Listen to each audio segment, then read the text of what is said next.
The wind howled through the old, decrepit house as I stood in the dimly lit hallway, shivering with fear. It had been abandoned for years, but the rumors surrounding it had always intrigued me. They said it was haunted, that the place was cursed, but I had never believed in ghosts. That was until I saw her.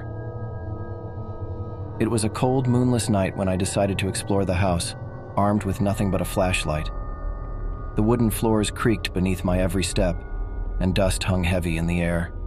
Cobwebs draped the corners, and the walls were adorned with peeling wallpaper, like tattered memories of a happier time. As I moved through the hallway, my flashlight's beam caught a glimmer of something, a faded photograph on the wall. It was a family portrait, its colors muted with age. A man, a woman, and a little girl with long, dark hair and piercing eyes stared back at me. Their expressions were solemn, almost mournful. I felt a chill creep up my spine and turned away, continuing my exploration of the house. The rumors of ghostly encounters seemed absurd, and I was determined to prove them wrong. I ventured into the living room, where an ancient piano sat covered in a white sheet.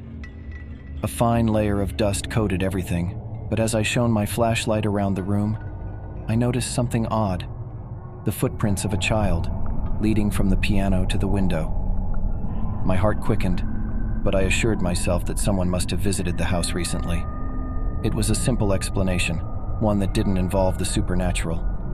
I was about to leave when I heard it, the faint, haunting sound of a piano key being pressed. My flashlight trembled in my hand as I turned toward the piano, the sheet still draped over it. But the sound had come from there. There was no doubt. With trembling fingers, I pulled the sheet away, revealing the piano's keys. And then I saw her, a ghostly figure of a little girl, her long dark hair hanging in disarray. She sat at the piano, her small hands hovering over the keys, her fingers moving as if playing a haunting melody. Her eyes, the same piercing eyes from the photograph, stared straight through me. I stumbled back, my heart pounding, but I couldn't tear my gaze away from the spectral child.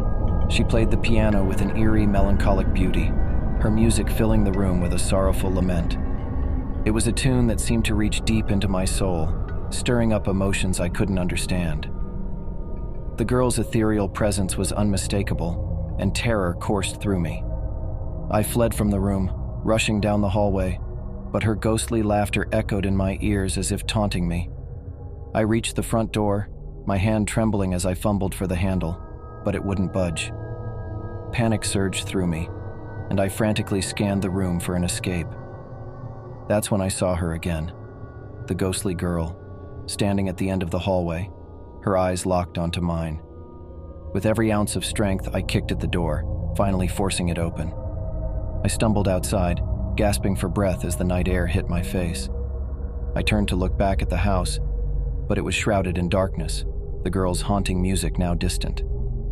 I vowed never to return to that house, to never tempt the supernatural again. But the encounter haunted my dreams, the melancholic piano melody playing in my mind like a cursed lullaby. Months passed, and I tried to put the horrifying memory behind me. I moved to a new town, found a new job, and even made some friends. But the ghostly girl's image continued to linger in my thoughts. One night, unable to sleep, I decided to research the history of the old house. The truth I uncovered sent shivers down my spine. The family in the photograph had lived there decades ago.